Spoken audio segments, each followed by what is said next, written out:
Assalamualaikum warahmatullahi wabarakatuh. Alhamdulillahirabbil alamin, nahmaduhu wa nasta'inuhu wa nastaghfiruh wa na'udzu billahi min syururi anfusina wa min sayyiati a'malina, may yahdihillahu fala mudhillalah wa may yudlil fala hadiyalah. Asyhadu an la ilaha illallah wahdahu la syarikalah wa asyhadu anna Muhammadan abduhu wa rasuluhu la nabiyya ba'dah. Allahumma shalli wa sallim ala nabiyyina Muhammad wa ala alihi wa ashabihi ajma'in, amma ba'du. Qala Allah ta'ala a'udzu billahi minasyaitonir rajim. Ya ayyuhan nasu taqu rabbakumul ladzi khalaqakum min nafsin wahidah wa khalaqa minha zawjaha wa batha minhuma rijalan katsiran wa nisaa'a wattaqullaha alladzi tasaaluna bihi wal arham innallaha kana 'alaikum raqiba, ma ba'du. Bapak-bapak, ibu-ibu, hadirin wal hadirat, jamaah subuh rahimani wa rahimakumullah.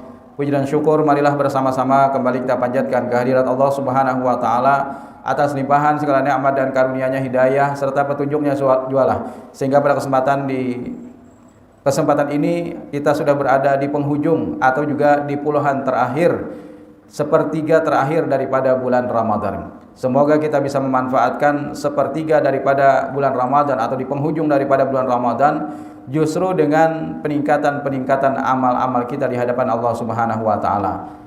Jangan di penghujung daripada Ramadan ini justru jamaahnya semakin berkurang atau shopnya semakin maju.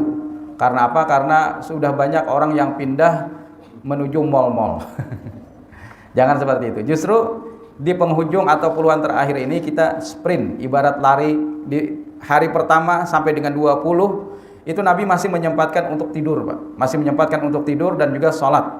Tetapi menjelang 10 terakhir daripada bulan Ramadan, bahkan beliau menyedikitkan tidur atau bahkan hampir tidak tidur di 10 terakhir daripada bulan Ramadan. Jadi kalau 1 sampai 20 masih ada kesempatan sebagaimana Nabi menyempatkan tidur di 20 pertama. Tetapi 10 terakhir beliau bahkan lebih sedikit atau bahkan tidak tidur sama sekali. Nah, oleh karena itulah mari sama-sama kita tingkatkan ibadah kita di 10 terakhir daripada bulan Ramadan untuk meraih keutamaan atau keistimewaan yang disediakan bagi kita umat Nabi Muhammad SAW, yaitu adalah malam Al-Qadar atau Lailatul Qadar. Salawat dan salam semoga senantiasa tercurah kepada Nabi kita Muhammad SAW beserta keluarga, para sahabat, tabi'in serta pengikut beliau yang senantiasa istiqamah menjalankan sunnah-sunnah makbulahnya hingga akhir zaman. Dalam sebuah riwayat Anas bin Malik, Nabi SAW pada saat itu sedang duduk-duduk bersama para sahabat. Ketika kami duduk-duduk, kata Anas bin Malik, bersama Nabi dalam sebuah majlis, kemudian Nabi SAW bersabda, "Yatu'alaikumul an rajulun min ahlil jannah." Sebentar lagi akan masuk melintas seorang laki-laki yang dia adalah calon penghuni surga. Kami pun tidak sabar siapa yang akan masuk orang yang disebut sebagai calon penghuni surga tersebut oleh Nabi. Kami menunggu-nunggu, ternyata yang masuk ketika itu adalah seorang dari kalangan Ansor yang masih ada bekas-bekas wudu di wajahnya menetes. Kemudian tangan kirinya menenteng sendalnya. Untuk kedua kalinya di hari yang kedua, ketika kami duduk-duduk bersama Nabi juga, Nabi kembali bersabda, "Yatlu'alaikumul an rajulun min ahlil jannah." Sebentar lagi akan melintas, akan masuk seorang laki-laki yang dia adalah calon penghuni surga. Kami pun berharap-harap cemas, siapa nih yang dia akan masuk ke dalam masjid Nabi. Ternyata sama dengan hari yang pertama, yang masuk adalah laki-laki yang kemarin. Kemudian di hari yang ketiga juga Nabi pernah bersabda demikian, "Yatlu alaikumul an rajulun min ahlil jannah." Sebentar lagi akan masuk kepada kalian atau akan melintas seorang laki-laki yang dia adalah calon penghuni surga. Kami pun menunggu-nunggu siapa yang datang, ternyata sama dengan hari yang pertama dan kedua, laki-laki itu lagi. Kemudian salah seorang sahabat yang bernama Abdullah bin Amr bin As ingin mengetahui, Pak, rahasia amal apa yang dilakukan oleh si laki-laki ini sehingga dia pantas disebut sebagai calon penghuni surga oleh Rasul. Jadi betapa antusiasnya, Pak, para sahabat itu ketika mereka mengetahui ada sesuatu yang istimewa. Nabi menyebutkan istimewa pada diri seseorang atau amal-amal istimewa, maka pasti para sahabat ingin mengetahui apa amal itu, Pak. Setelah mereka mengetahui apa amal itu, maka pasti mereka ingin mengamalkannya, ingin melaksanakannya. Itulah keutamaan para sahabat sehingga mereka disebut dengan radhiyallahu anhum wa radu'an. Jadi Allah meridhai mereka. Jadi ini titel bergengsi di dunia dan akhirat, Pak. Kalah doktor, kalah PhD, kalah MM dan segala macamnya. Titel yang paling tinggi bagi seorang manusia di dunia dan di akhirat adalah mendapatkan ridha Allah Subhanahu wa taala. Radhiyallahu anhu wa radu'an. Jadi para sahabat itu adalah orang-orang yang begitu antusias untuk mengetahui rahasia amal apa yang dilakukan oleh orang yang disebut istimewa oleh Rasul. Maka itu salah seorang sahabat bernama Abdullah bin Amr mengikuti dari belakang ketika si laki-laki tadi pulang. Diikuti oleh Abdullah bin Amr sampai di rumah laki-laki tersebut. Kemudian Abdullah bin Amr pun buru-buru menghampiri laki-laki tersebut.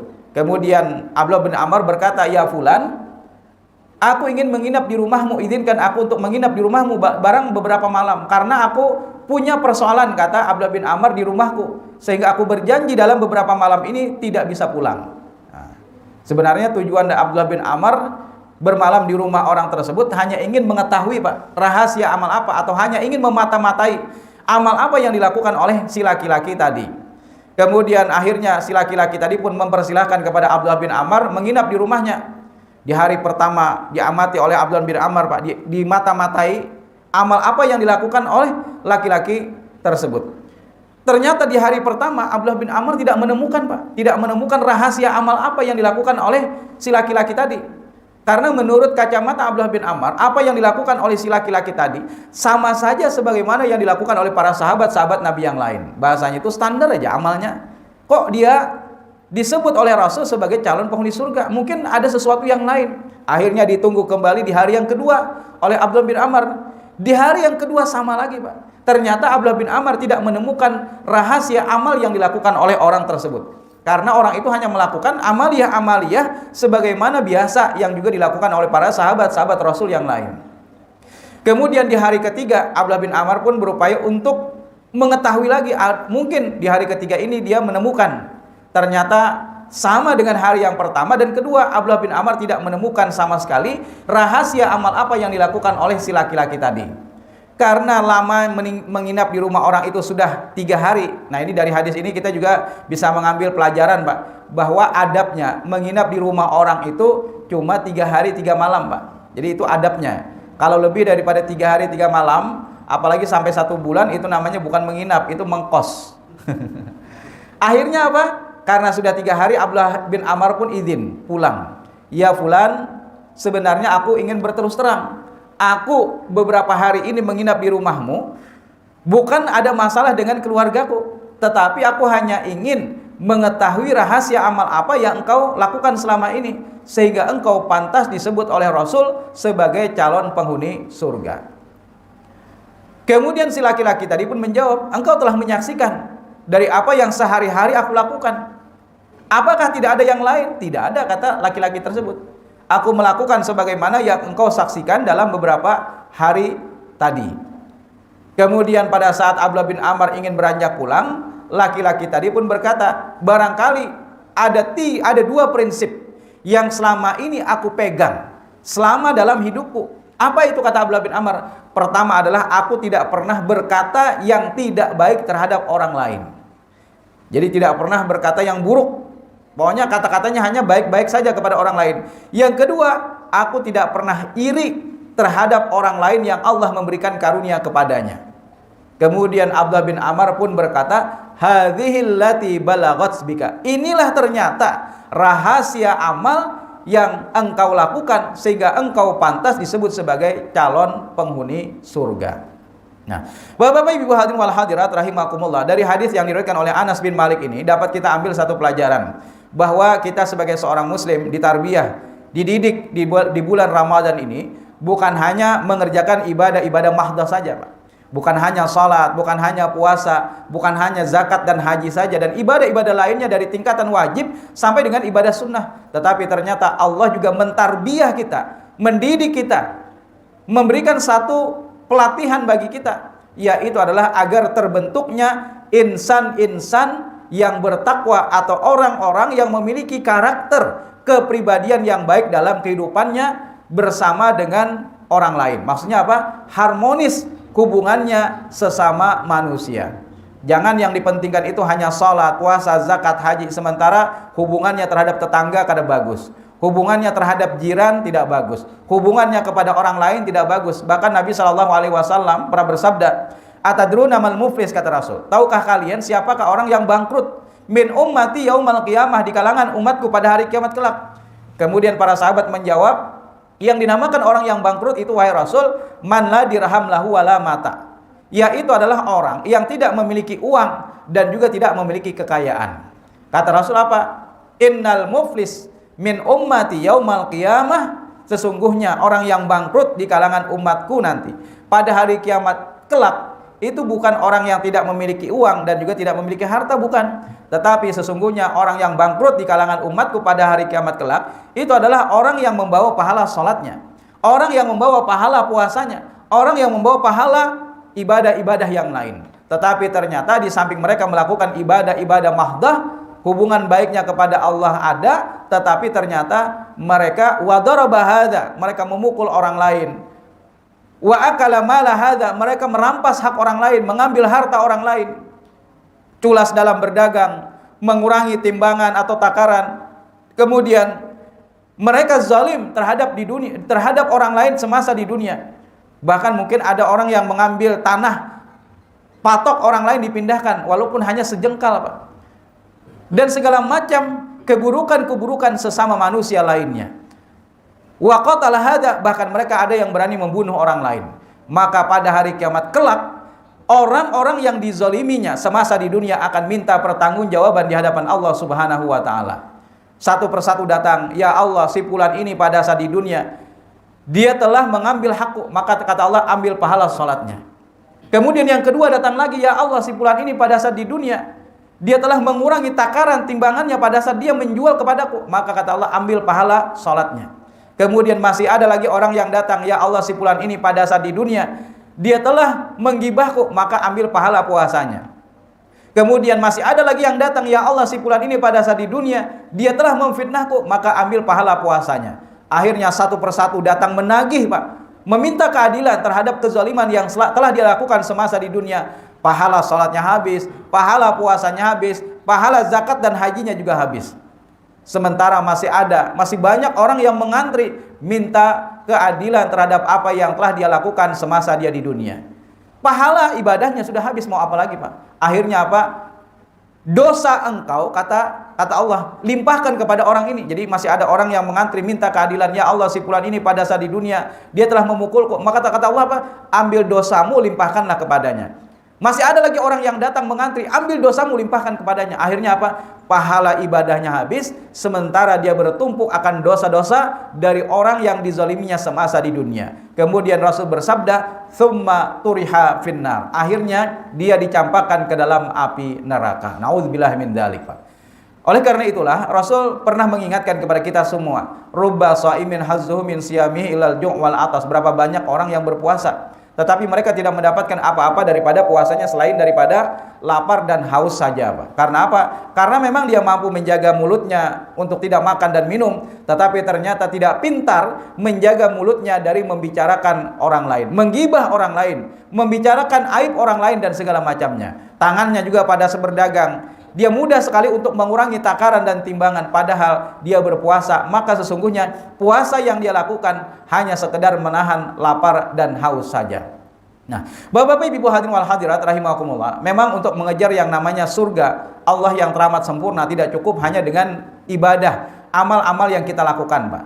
Jadi masuknya seorang hamba ke dalam surga Allah itu lebih kepada rahmat Allah. Nah, jadi ada seorang, dalam riwayat Bukhari dikisahkan, seorang dari Bani Israel. Dia diberikan waktu hidup selama 500 tahun, Pak. Orang bahari itu kan lama-lama. Ada yang sampai Nabi Nuh saja, Pak, berdakwah di kaumnya selama 950 tahun, Pak. Nabi Nuh.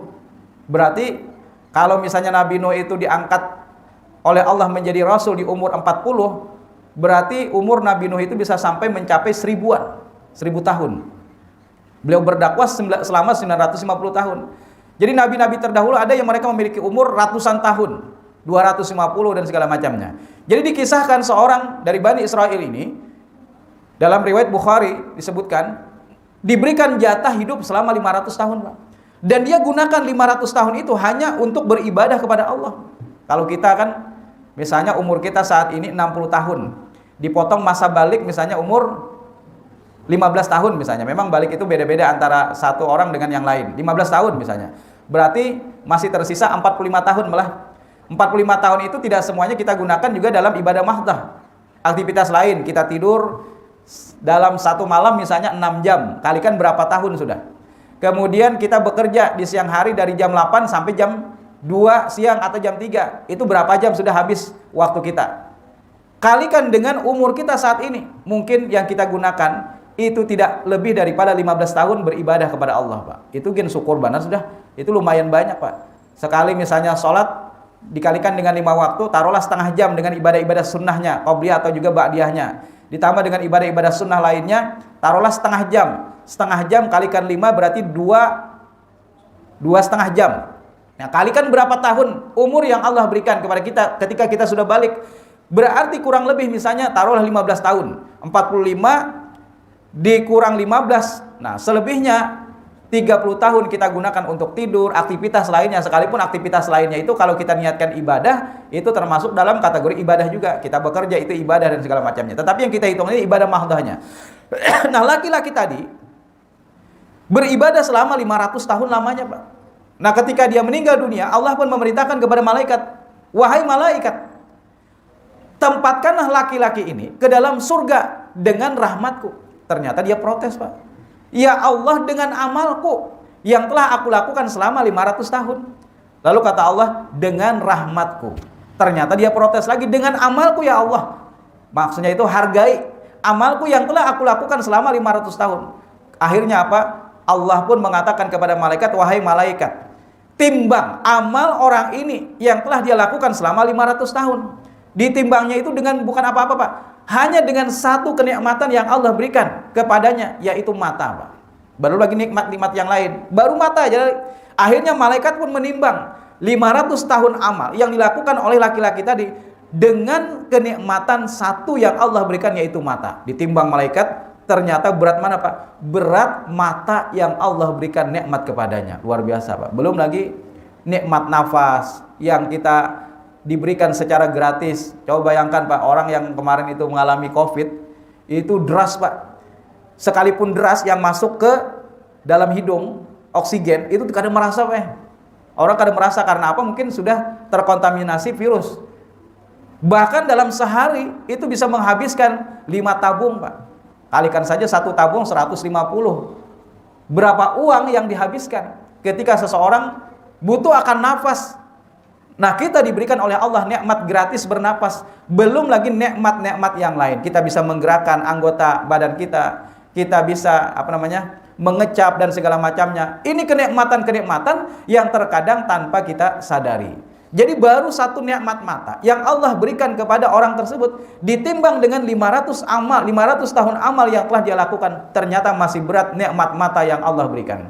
Beberapa waktu yang lalu kami mengadakan literasi keuangan syariah bersama para disabilitas Kota Banjarbaru, Pak. MES Kalimantan Selatan, Masyarakat Ekonomi Syariah Kalimantan Selatan mengadakan literasi keuangan syariah bersama mereka. Sekaligus juga bakti sosial. Pada saat itu kita melihat, Pak, cobaan yang Allah berikan kepada orang yang memiliki kebutaan atau netra itu, Pak, disabilitas netra, itu luar biasa, Pak. Tetapi ternyata tidak menurunkan semangat mereka untuk tetap melaksanakan sholat berjamaah di musholla, Pak. Jadi alhamdulillah mereka oleh Pemko Banjarbaru disediakan satu tempat khusus. Jadi ada perumahannya, dibangunkan rumah. Kemudian disediakan di depannya itu, di daerah Trikora itu, Pak, disediakan musola. Nah, ulun lihat masing-masing salat zuhur itu mereka dituntun dengan tongkat aja, Pak. Sebagaimana Ibnu Umi Maktum dikisahkan, kan. Ibnu Umi Maktum itu adalah salah seorang muadzinnya Nabi, yang pada saat itu berkata kepada Nabi, "Wahai Rasul, bagaimana ulun ini kada penuntun malam lagi, waktu subuh. Bagaimana, apakah salat berjamaah itu tidak wajib bagi ulun?" Kemudian Nabi pun mengatakan ya. Akhirnya ketika Ibnu Umi Maktum ingin pulang, dipanggil lagi oleh Nabi. "Apakah engkau mendengar bunyi azan?" Ya wahai Rasul, kalau begitu penuhilah panggilan tersebut. Nah, akhirnya Ibnu Ummi Maktum pun memenuhi panggilan sholat berjamaah bahkan lebih awal karena beliau sebagai muadzinnya Nabi Shallallahu Alaihi Wasallam bersama dengan Bilal. Nah, jadi untuk bisa lebih bisa menghadiri sholat berjamaah maka beliau menjadi muadzinnya Nabi Shallallahu Alaihi Wasallam, Ibnu Ummi Maktum. Jadi nama kalau penduduk Madinah menyebutnya adalah Abdullah bin Ibnu Ummi Maktum. Entah kenapa dinisbatkan kepada ibunya Ibnu Ummi Maktum. Oh, Ummi Maktum, nama ibu daripada Abdullah. Nah, pada saat itu mereka dengan semangatnya menuju sholat berjamaah walaupun hanya dengan menggunakan tongkat, Pak. Tapi tongkatnya itu tongkat ajaib juga. Tongkat itu ya mungkin ada alat-alat tertentu. Jadi pada saat itu mereka bisa menggunakan alat itu tanpa kesulitan untuk menuju musola. Bahkan handphonenya pun juga spesial, Pak. Kalau kita ketik WA, asal jangan disingkat malah, maka mereka akan sampai ke mereka itu dengan suara. Misalnya kita mengetik WA, saya akan datang ke sana pukul 10 misalnya. Maka ketika WA kita itu akan berbunyi berupa suara, asal jangan disingkat. Ini misalnya singkat SY saya misalnya. Itu kadang-kadang apa yang diterjemahkan oleh WA itu. Nah, jadi betapa antusiasnya mereka melaksanakan sholat berjamaah. Padahal mereka dalam keadaan demikian. Bahkan satu keutamaan bagi orang-orang yang diberikan cobaan buta, Pak. Kata Nabi dalam sebuah riwayat disebutkan kalau mereka ikhlas dengan kebutaannya, maka ganjarannya adalah surga. Luar biasa. Nah, Bapak-bapak, Ibu hadirin wal hadirat rahimakumullah. Jadi dikisahkan tadi seorang dari Bani Israel, dia mengaku bahwasanya dia telah melakukan amal, masukkan ke dalam surga dengan amalnya. Tetapi kata Allah, masukkan dia dengan rahmatku. Memang kita sebagai hamba Allah miskin sekali dengan amal, Pak. Jadi amal yang kita lakukan itu tidak ada apa-apanya. Tetapi bukan dalam artian kita berlapang dada, maksudnya itu berlepas diri. Wah, mentang-mentang kita masuk surga dengan rahmat, ya sudahlah. Karena nyaman aja rahmat Allah datang. Padahal yang namanya rahmat itu turun kepada seorang hamba bisa babil a'mal, disebabkan karena amal. Jadi bukan tiba-tiba Allah langsung memberikan rahmat kepada seseorang, bukan. Tetapi bisa babil a'mal, dengan amal-amal yang dia lakukan, maka Allah pun menurunkan rahmatnya untuk menempatkan seseorang ke dalam surga Allah yang teramat sempurna. Jadi amal yang kita lakukan ini miskin sekali, tidak ada apa-apanya, tidak bisa menebus surga Allah yang maha sempurna. Kita dimasukkan oleh Allah ke dalam surga tiada lain kecuali hanya dengan rahmat Allah Subhanahu wa taala. Asal kita tidak melakukan perbuatan-perbuatan syirik. Nah, ini jadi menjadi konsen kita, rahmat Allah itu akan sampai kepada seorang hamba yang memasukkannya ke dalam surga adalah dengan amal. Tetapi tentu di samping dia beramal, jangan sampai dia melakukan perbuatan-perbuatan syirik. Inna syirka la zulmun azim. Sesungguhnya syirik itu adalah kezaliman yang paling besar. Bahkan orang-orang yang melakukan perbuatan syirik maka tidak akan pernah masuk ke dalam surga. Mereka akan berada di neraka khalidina fiha selama-lamanya, Pak. Sama sebagaimana orang kafir. Maka itu kalau misalnya dia tidak bertaubat, tidak bertaubat dalam perbuatan-perbuatan syiriknya di masa dia di dunia, maka dia akan dimasukkan ke dalam neraka. Nauzubillahi min dzalik, Pak. Jadi kalau misalnya dulu kita pernah melakukan perbuatan-perbuatan syirik sebelum kita meninggal dunia, maka bertaubatlah. Mudah-mudahan dari dosa syirik itu Allah akan ampuni. Nah, kecuali kalau kita minta ampun kepada Allah sebelum kita meninggal dunia. Jadi misalnya Bahari masih percaya kepada wafak misalnya, percaya kepada tali menali bukan tali kelayangan, maksudnya itu tali hirang dan segala macamnya, maka mohon ampunlah kepada Allah terhadap apa-apa yang telah kita lakukan di masa lalu. Insya Allah Allah akan ampuni. Tetapi ketika nafas sudah sampai di kerongkongan, maka ketika itu tidak lagi ada ampunan ketika seseorang melakukan perbuatan syirik, Pak. Jadi kalau dosa-dosa yang lain itu selain syirik, Pak, maka akan dicuci dulu di neraka. Tapi masih mendingan setelah dicuci, maka Allah akan masukkannya ke dalam surga. Tetapi beda dengan dosa-dosa syirik yang apabila sampai meninggal dunia dibawa, maka mereka akan kekal di dalam neraka. Kecuali sebelum meninggal dia sudah bertaubat kepada Allah Subhanahu wa taala. Maka itu perlu kita mengetahui apa saja dosa-dosa syirik, baik itu terutama adalah dosa syirik besar yang itu sangat kita hindari. Nah, Bapak-bapak, Ibu hadirin wal hadirat rahimakumullah. Jadi yang namanya kita dalam beramal bersungguh-sungguhlah, apalagi menjelang 10 terakhir daripada bulan Ramadan, Pak. Allah memberikan ada satu keutamaan, keistimewaan bagi kita umat Nabi Muhammad. sebagaimana yang tersebut di dalam surah Al-Qadar, yaitu malam kemuliaan atau malam Al-Qadar yang disebut dengan Lailatul Qadar. Inna anzalnahu fi Lailatul Qadar. Sesungguhnya kami telah menurunkannya apa? Al-Qur'an pada malam kemuliaan. Wa ma adraka ma Lailatul Qadar. Tahukah kalian apa itu malam kemuliaan? Lailatul Qadri khairum min alfi syahr. Satu malam yang apabila seseorang beribadah maka bagaikan 1000 bulan. 1000 bulan itu hitungannya sekitar 83 tahun, Pak, atau 84 tahun lah dibulatkan. 84 tahun. Jadi kalau seandainya kita bisa meraih yang namanya keutamaan pada malam Al-Qadar itu, maka luar biasa, Pak. Kalau umat-umat terdahulu mereka diberikan waktu umur yang panjang. Tetapi sekalipun kita umat Nabi Muhammad itu tidak terlalu panjang umurnya. Kata Nabi apa? Umur umatku itu antara sitin wa sab'in, antara 60 sampai dengan 70. Kalau misalnya ada di antara pian yang sudah sampai misalnya 80, itu berarti bonus, Pak. Tetapi ternyata Allah berikan keistimewaan bagi kita umat Nabi Muhammad yang apabila kita mampu meraih malam Al-Qadar, maka bagaikan kita beribadah selama 83 tahun. Luar biasa. Ada diceritakan dalam sebuah athar, Pak. Jadi ada seorang ibu di zaman Nabi Nuh pada saat itu memiliki anak, Pak, yang meninggal dunia pada usia 60 tahun. Dia menangisi anaknya yang meninggal dunia dalam umur 60 tahun. Karena apa? Karena dia merasa bahwasanya anaknya ini masih belia, masih kecil, Pak. 60 tahun di masa lalu itu dianggap masih muda, Pak. Kalau kita ini 60 tahun sudah bercucu. 60 tahun di masa Nabi Nuh itu dianggap masih bayi, masih belia. Kemudian Nabi Nuh pun menyabarkan ibu tadi, wahai ibu, tidak perlu engkau bersedih terhadap kematian anakmu yang berusia 60 tahun ini. Karena nanti di akhir zaman ada orang-orang yang berumur 60 tahun sebagaimana anakmu ini, tetapi di masa yang akan datang atau di akhir zaman itu dianggap sudah tua sekali. Nah, ternyata akhir zaman itu sudah sampai di hadapan kita, Pak. Kita umur 50 tahun aja sudah dianggap tua, apalagi yang sampai umur 60 atau juga bahkan lebih. Jadi di masa Nabi Nuh itu 60 tahun itu dianggap masih kecil, Pak, masih belia. Sehingga ibundanya pada saat anaknya meninggal menangis dengan anaknya yang masih berusia 60 tahun. Nah, sekalipun demikian, alhamdulillah umur kita tidak terlalu panjang dalam artian umur umatku kata Nabi antara sitin wa sab'in. Tetapi kalau kita diberikan oleh Allah keistimewaan yaitu malam Al-Qadar, Pak. Bayangkan kalau misalnya umur kita saat ini taruhlah 40 tahun. Di masa umur kita 40 tahun ini 10 kali saja kita mendapatkan malam Al-Qadar, beribadah pada malam Al-Qadar, maka bagaikan 83 tahun kita melaksanakan ibadah. Kalikan 10, misalnya taruhlah 10 kali Ramadan, alhamdulillah pada saat itu kita berkesempatan untuk beribadah pada malam Al-Qadar, berarti 830 tahun, Pak. Jadi luar biasa keutamaan bagi kita umat Nabi Muhammad. Kalau kita tahun ini mendapatkan malam Al-Qadar, tahun sebelumnya kita mendapatkan 10 kali saja, maka bagaikan 830 tahun. Berarti hampir menyamai siapa, Pak? Nabi Nuh alaihi salam, Pak. Luar biasa. Inilah, mari sama-sama di kesempatan 10 terakhir daripada Ramadan ini kita mujahadahkan, bersungguh-sungguh kita isi Ramadan kita dengan sebaik-baiknya. Jangan justru beralih yang namanya masjid atau musholanya ke mal-mal.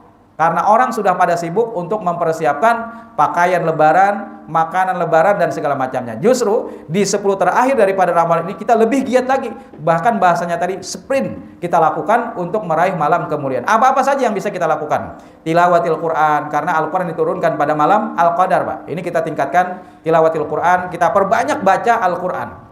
Kemudian yang kedua, Pak, i'tikaf di masjid, Pak. Nah, i'tikaf mari sama-sama kita juga lakukan. Di masjid-masjid yang terdekat silahkan mana yang bisa pian tempati untuk i'tikaf. Bahkan di beberapa masjid alhamdulillah disediakan yang namanya makan sahur sekaligus. Di Masjid Al-Jihad itu bisa sampai 400, Pak, yang i'tikaf. Bahkan kemarin katanya 400 yang kami sediakan harus beli lagi tambahan. Ternyata masih ada yang belum dapat. Jadi nukar pulang keluar untuk menyediakan karena 400 itu ternyata masih kurang.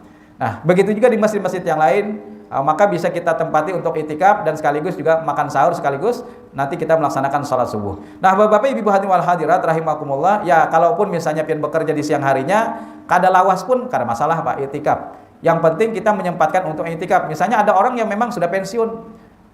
Di beberapa masjid malah ada di antara mereka yang full 10 hari terakhir itu mereka kada bulik-bulik, Pak. Jadi membawa bantal, kemudian pakaian dan segala macamnya, akhirnya mereka mandi di masjid, kemudian juga beraktivitas di masjid saja selama 10 hari itu. Tapi kalau pian misalnya masih ada urusan-urusan yang lain atau mungkin juga bekerja di siang harinya, mungkin waktu itikaf itu mungkin hanya beberapa waktu, silahkan. Misalnya jam 2 bangun, kemudian pian ke masjid, setelah itu pian sempatkan untuk itikaf. Nah, Bapak-bapak, Ibu hadirin wal hadirat rahimakumullah, karena itulah yang dicontohkan oleh Rasul sallallahu alaihi wasallam, terutama di 10 terakhir, disebutkan dalam riwayat bahwasanya Nabi mengencangkan izarnya. Izar itu maksudnya sarungnya atau ikat pinggangnya. Maksudnya beliau di 10 terakhir itu menjauhi istri-istrinya. Maksudnya tidak melakukan hubungan suami istri, hanya untuk mengkhususkan i'tikaf di masjid.